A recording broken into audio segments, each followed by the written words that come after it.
বিশ্বের ক্রীড়াঙ্গনে এখন বড় একটা অংশ জুড়ে আছে ইলেকট্রনিক গেমস। বিভিন্ন দেশে নিয়মিত আয়োজন হচ্ছে এই গেমসের বড় বড় সব আসর, যেখানে থাকে বিশাল অঙ্কের প্রাইজ মানি। দিন দিন আরো বড় হচ্ছে ইলেকট্রনিক গেমসের এই ইন্ডাস্ট্রি। ধারণা করা হচ্ছে 2026 সালের মধ্যে এই পুরো ই গেমসের মার্কেট ভ্যালু দাঁড়াবে 5.1 বিলিয়ন মার্কিন ডলারে। কিছুটা দেরিতে হলেও ইলেকট্রনিক গেমসে প্রবেশ করেছে বাংলাদেশ। বিভিন্ন প্ল্যাটফর্মের মাধ্যমে সারা বিশ্বে আয়োজিত হওয়া আসরগুলোতে অংশ নিচ্ছে বাংলাদেশের গেমাররা, যাদের মধ্যে অন্যতম platform Bangladesh youth development and electronic sports association BYDESA, যারা প্রস্তুত করছেন বাংলাদেশের গেমারদের এবং জাতীয়ভাবে অংশ নিচ্ছেন বিভিন্ন টুর্নামেন্টে।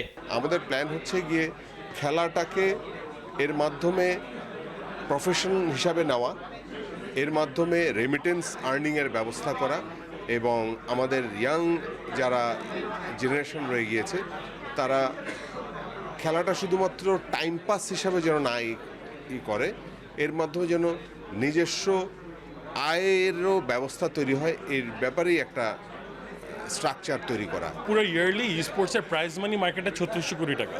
এছাড়া আপনি চিন্তা করেন, আপনি যেরকম ছেলেমেয়েরা এখানে চাকরি পেতে কষ্ট হয়, কিন্তু যদি স্পোর্টস আন্ডারস্ট্যান্ড করে, বিশ্বে এতগুলো টিম, এতগুলো অর্গানাইজেশন, এদের সাথে আপনি কাজ করতে পারবেন। ইলেকট্রনিক গেমসের ব্যাপ্তি নিয়ে তেমন একটা ধারণা নেই এই দেশের সাধারণ মানুষের। অনেকেই দেখেন ভিন্ন চোখে। সেই ধারণা পরিবর্তন করতে চায় বাইডেসা। ইলেকট্রনিক গেমসের মাধ্যমে যে রেমিটেন্স আয় করা যায়, এই বার্তা সাধারণ গেমারদের কাছে পৌঁছে দিতে চায় প্রতিষ্ঠানটি। সেই সঙ্গে গেমারদের জন্য কোচ ও বেশি বেশি টুর্নামেন্ট আয়োজন করার কথাও জানান বাইডেসার কর্মকর্তারা। ভালো কোচের মাধ্যমে দীর্ঘমেয়াদী প্রশিক্ষণ, এবং যেটা আমরা অলরেডি প্ল্যান করেছি, আমাদের যারা পূর্ববর্তী প্লেয়ার যারা খুব ভালো করেছিল তাদেরকে আমরা কোচ হিসাবে আমাদের সাথে আছে এবং তারা চেষ্টা করছে যে ভালো কিছু করার জন্য।